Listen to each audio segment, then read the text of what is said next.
Welcome to our second season of Stratford Mail, a smart little history podcast from Stratford Hall Historic Preserve, where the voices of American history still speak. Find us online at stratfordmail.org and at stratfordhall.org. We're so glad you're back, and we hope you'll share Stratford Mail with a friend or colleague. Here now is our Director of Research, Dr. Gordon Blaine Steffi. This month, memories of the Marquis de Lafayette as we commemorate the 200th anniversary of his farewell tour of these United States. When the Marquis de Lafayette returned to the United States in August 1824 for a 13-month tour of all 24 states of the Union, much had changed since his last visit in the final third of 1784. Lafayette himself had changed. He'd just turned 67 when he reunited with his old friend James Madison at Thomas Jefferson's Monticello on the 5th of November 1824. The 72-year-old Madison wrote home to Dolly at Montpelier. My old friend embraced me with great warmth. He is in fine health and spirits, but so much increased in bulk and changed in aspect that I should not have known him. His increased bulk would be explained by an engineer stationed at Fort Monroe, a Captain Rufus Baker, in a letter home to his mother.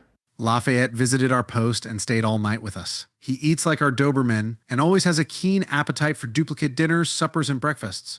But the elder Lafayette's appetite paled by comparison to the American appetite for Lafayette.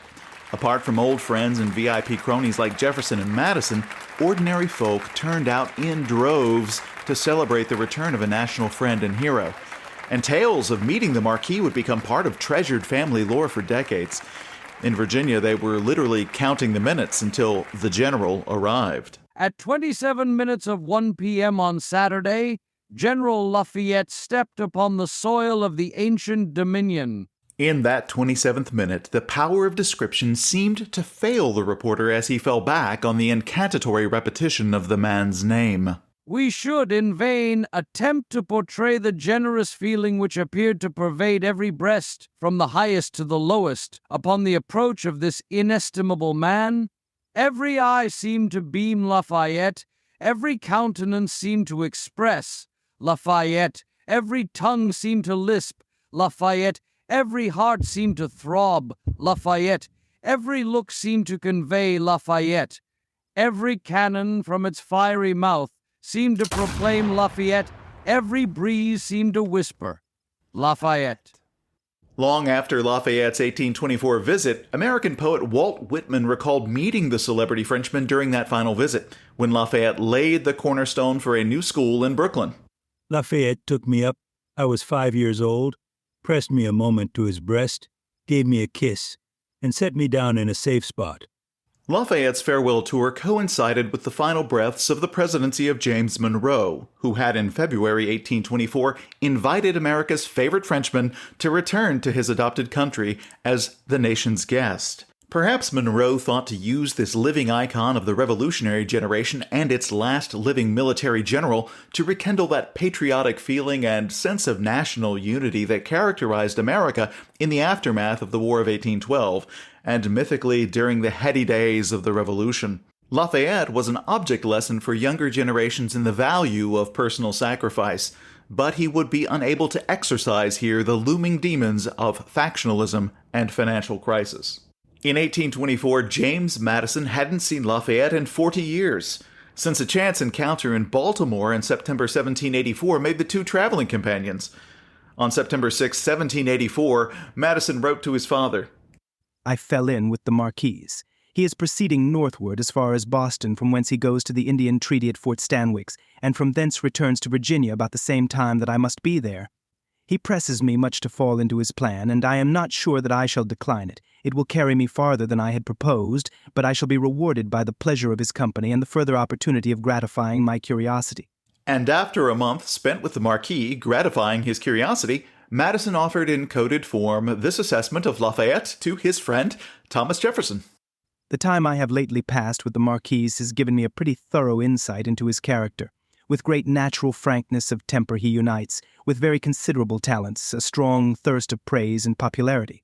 In short, Lafayette combined ability with vanity, and it was surely vanity, not prudence, that motivated Lafayette to swan into negotiations between agents of the Haudenosaunee Confederacy and federal commissioners of the United States in the first week of October 1784. His presence was awkward. In Madison's letter to Jefferson from amid the Marquis' entourage, he framed the problem of Lafayette's presence this way. The question will probably occur how a foreigner and a private one could appear on the theater of a public treaty between the United States and the Indian nations, and how the commissioners could lend a sanction to it. Suffice it to say, sanction was difficult to withhold. This was Lafayette, the name whispered on every breeze, our nation's guest, and a war hero. We'll return to this, but first a quick take on the treaty in question. During the Revolutionary War, 4 nations of the indigenous Haudenosaunee Confederacy allied with Great Britain, and 2 allied with the colonists. The terms of peace negotiated between Great Britain and the United States in 1783 did not include their indigenous allies. Another treaty was therefore negotiated in October 1784 by federal commissioners at Fort Stanwix, also called Fort Schuyler. In short, it stipulated the release of Patriot hostages from the British allied Haudenosaunee, and as a penalty for picking the wrong side, the surrender of their traditional lands in western New York, Pennsylvania, and Ohio.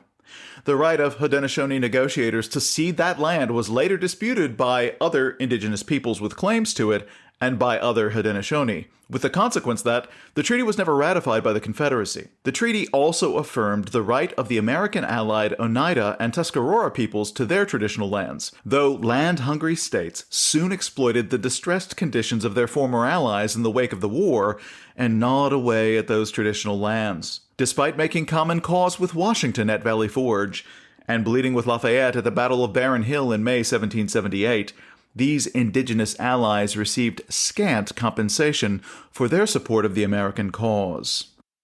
As to Lafayette turning up, Madison explains to Jefferson that some folks thought that Haudenosaunee affinity for the French, and for Lafayette especially, might grease the gears of diplomacy. The idea was pitched to Lafayette by Oliver Wolcott of Connecticut, among others. Whether out of sincerity or as a courtesy, Madison doesn't decide. In any case, the idea took root.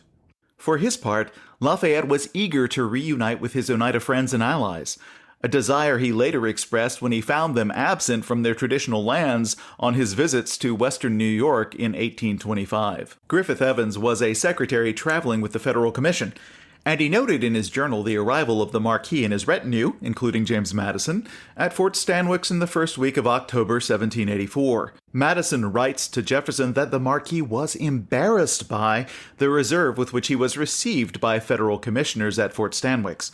And though Lafayette took pains not to step on their toes, the toe trampling was done and dusted the moment he turned up. Some Haudenosaunee negotiators at Fort Stanwix held what Madison called an enthusiastic idea of the Marquis. An enthusiasm to which many were susceptible. The scene was awkward. Once there, all eyes were on the Marquis, and the commissioners, likely grudgingly, consented to him making a speech to the assembled company.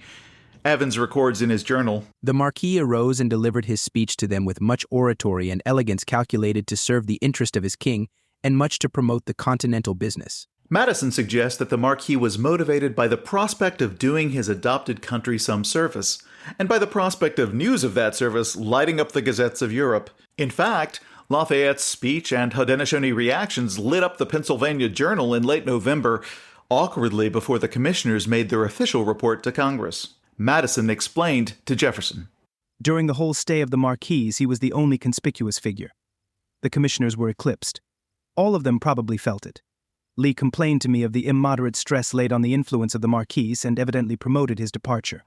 Madison refers here to Federal Commissioner Arthur Lee of Virginia, a son of Stratford who might well have been chafed by the intrusion of political theater and sentimentality in the serious and official business of a fledgling nation treating with other sovereign nations. To be fair, the business of the commission was beset by intrusions, including the presence of a New York delegation steered by Major Peter Schuyler, acting under instructions from New York's governor to put state above nation. Where you find they have in view anything that may eventually prove detrimental to the state, you are to use your best endeavors to counteract and frustrate it. Upstaged by the Marquis and obstructed by the myopia of fellow Americans, the commissioners struggled to stamp their authority on the treaty proceedings.